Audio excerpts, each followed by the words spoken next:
Peuple révolutionnaire du Grand Sahel et d'Afrique, mon bonjour à vous. Vous avez suivi avec nous, après le communiqué sur l'affaire des motos, les 900 motos et les 164 tricycles qui partaient à destination de Korogo ont fait la une. Beaucoup d'enfants perdus de la République se sont empressés pour tourner ça en ridicule. Ils ont essayé d'en rire en disant que la Côte d'Ivoire a un port et que notre pays n'a pas de port. Donc, pour quelle raison est-ce que des motos à destination de la Côte d'Ivoire vont transiter par notre pays, vu que beaucoup de motos que nous importons au Burkina Faso transitent par le port d'Abidjan? Ça, c'est leur argumentaire. C'est leur argumentaire. Il y a des Burkinabés qui font des affaires en Côte d'Ivoire, il y a des Ivoiriens qui font des affaires au Burkina Faso. Ça a toujours été comme ça. On a toujours été liés. Mais aujourd'hui, je vais vous décortiquer leur manipulation. Parce qu'ils ont été rattrapés par leurs propres mensonges. Ayant compris que ça ne pouvait pas prendre, ils ont trouvé d'autres choses à dire. Et il faut suivre jusqu'au bout.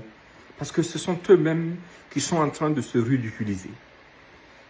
Ce soir, on va parler des motos à Louba interceptées à la frontière ivoirienne. On t'écoute. Vas-y. Vous savez, l'affaire des motos à Louba, pour être franc, j'ai eu des informations avec certaines personnes. C'est que cette affaire-là, depuis la crise ivoirienne, vous savez que la Côte d'Ivoire était scindée en deux. Voilà. Et ceux qui sont vers Korogo, les commerçants qui sont dans ces zones-là, ont prouvé que c'était plus facile d'aller tout simplement à Lomé, ramener ces motos, que de les ramener à partir des ports ivoiriens. Donc, depuis ce temps-là, les gens convoyaient les motos à partir du port de Lomé. Et ça s'est poursuivi. D'accord, Alassane Colombo, nous avons entendu. Depuis le temps de la rébellion, d'après toi-même tes termes, quand le pays était scindé en deux, notamment en parlant de la Côte d'Ivoire, les commerçants de la zone de Korogo ont trouvé pour astuce d'importer des motos dans cette zone et via Lomé en passant par le Burkina Faso. D'accord, il n'y a aucun problème à faire du business ensemble. On est d'accord, mais là tu nous donnes une information très intéressante. Et tu étales en plus de ça ton ignorance.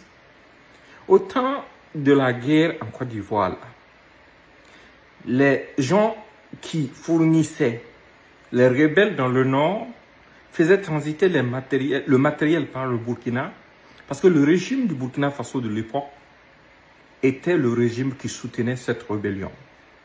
C'était pour cette raison qu'ils avaient cette facilité-là. Si tu ne le sais pas, je t'informe. Ce n'est pas à cause de la distance, non. Non. C'est à cause de la protection. C'est à cause de la protection. Parce qu'au-delà du port d'Abidjan, au temps de la rébellion, là, tu ne sais pas que de Conakry à Korogo, là, c'est plus court que Lomé, Ouaga, Korogo. Tu ne sais pas ça? Quand tu quittes le port de Conakry, tu vas passer par Kindia et puis Kankan. Tu fonces directement sur Odiéné pour aller à Korogo. C'est un trajet plus court. Et dès que tu rentres sur le territoire ivoirien à partir de la frontière guinéenne dans la zone d'Odiéné, là, c'était les rebelles aussi qui occupaient cette zone. Donc il n'y avait pas de crainte et la distance était beaucoup plus courte.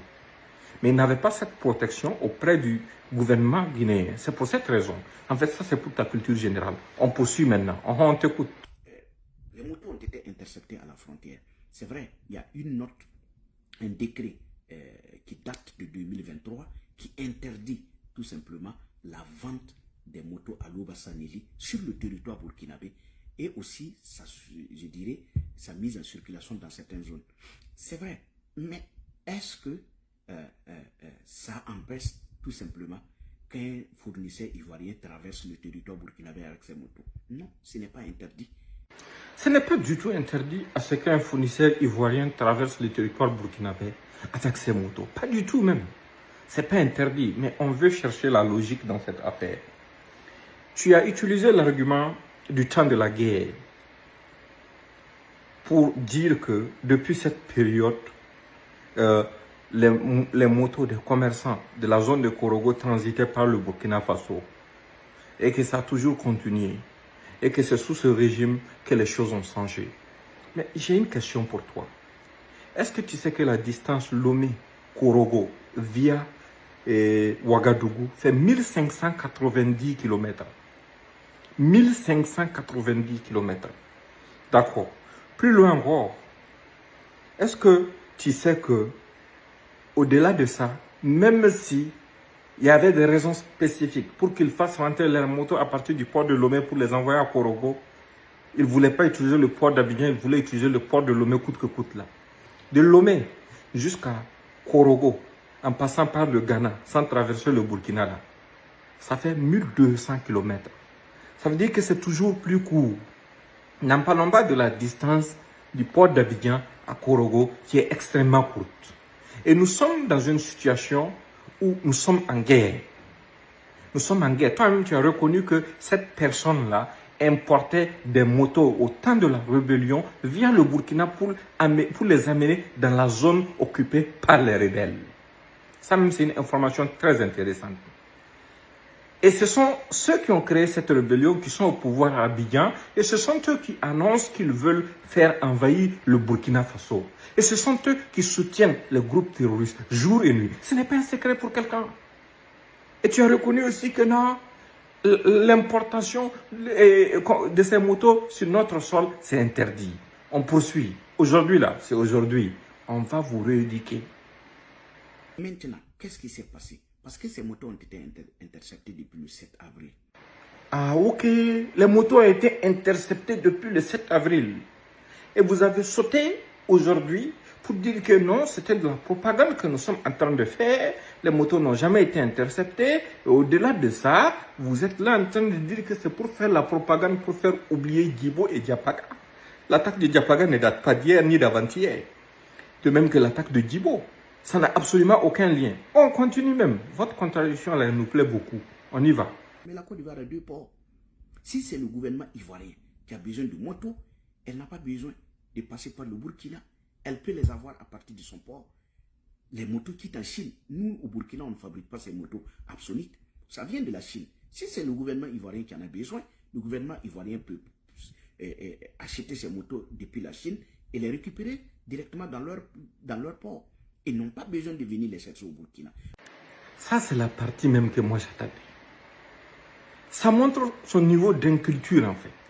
Ça montre son manque absolu de culture générale. Quand le gouvernement ivoirien fait venir des motos en Côte d'Ivoire directement, de l'extérieur, avec les numéros, ce qu'on appelle les VIN numbers, les numéros viennent là. Les numéros des châssis. Quand on prend une moto sur le terrain, des mains des terroristes, on saura automatiquement que ces motos ont été commandées en Chine et ont été importées en Côte d'Ivoire via le port d'Abidjan ou bien via le port de San Pedro. On le saura immédiatement. Mais vous pensez que des gens qui veulent soutenir des terroristes, qui veulent appuyer des terroristes, vont faire ça sans prendre des précautions pour ne pas laisser des traces?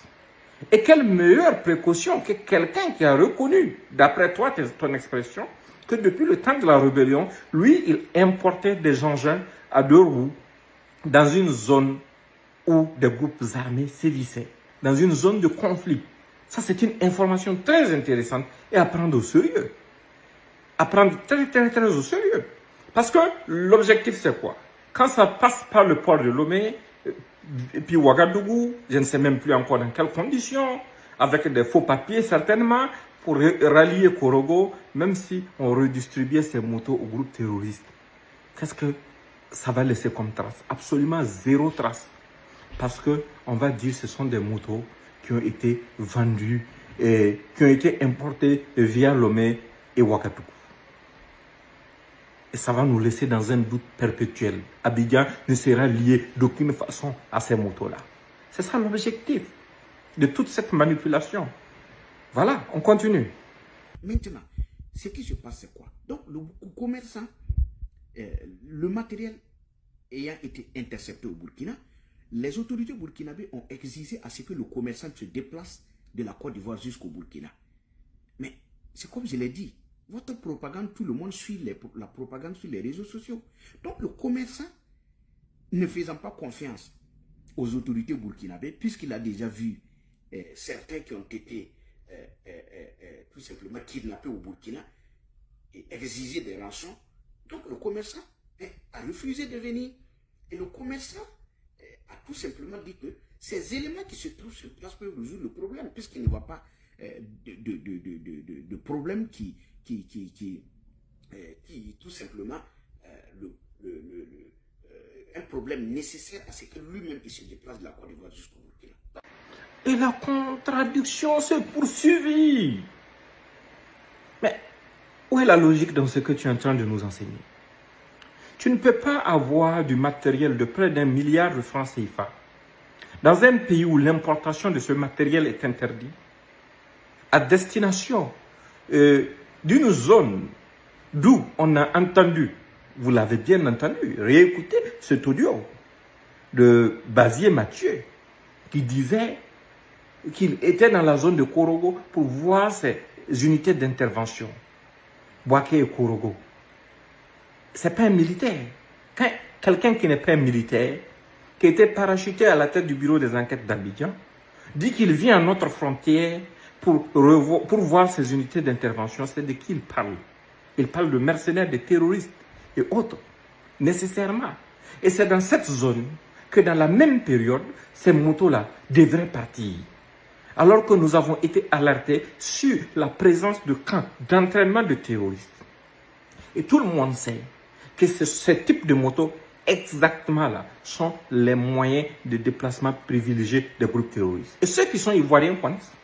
Vous êtes ivoirien en Côte d'Ivoire, dites-moi entre vous et Dieu, depuis quand en Côte d'Ivoire les gens roulent avec ces genres de motos, et surtout en cette quantité?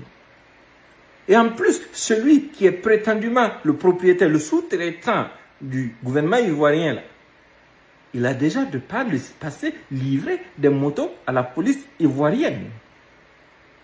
Et ces motos sont passées directement par le port d'Abidjan. N'oubliez pas quand même ça. N'essayez pas de nous ridiculiser. Parce que nous, là où on est, on est sans sentiment quand il est question de la survie de notre peuple, de notre patrie. Et plus loin, il a dit que non, de faire attention, machin. Si la Côte d'Ivoire ferme sa frontière, autant de Covid, là, la Côte d'Ivoire a fermé sa frontière pendant combien de temps? Est-ce que les Burkinabés sont morts? Non, on n'est pas morts. Et ce n'est pas parce que nous avons des Burkinabés en Côte d'Ivoire ou bien parce que nous avons une frontière avec la Côte d'Ivoire qui sert pour les échanges que nous allons être des laxistes et moins regardants quand il est question de notre sécurité nationale. Il faut faire très attention. Parce qu'il y a beaucoup de gens qui jouent avec les enjeux. C'est ça même qui a favorisé le terrorisme. C'est ça qui l'a aggravé. Toi, tu as reconnu que c'est en 2023 qu'on a interdit l'importation de ce genre de motos ici. Alors que la guerre n'a pas commencé pendant ce temps. Ça a commencé sous Roch. Pourquoi ça n'a pas été interdit? Bien vrai que les gens savaient que ce sont ce genre de motos que les terroristes utilisaient. Pourquoi ça n'a pas été interdit sous Damiba? Bien vrai que ces derniers savaient que c'était ce type de motos que les terroristes utilisaient. Par cupidité. Et cette cupidité n'a plus de place dans le Burkina d'aujourd'hui. Nous sommes prêts à prendre les dispositions qu'il faut prendre pour pouvoir protéger notre territoire, protéger nos populations. Nous sommes dans une situation de guerre qui est aggravée par qui? Par des gens qui sont décidés, vaille que vaille, à nous déstabiliser. Quel que soit le prix, pour eux, c'est très important, c'est capital. Mais nous vaincrons. Portez-vous bien et partagez au maximum cette vidéo.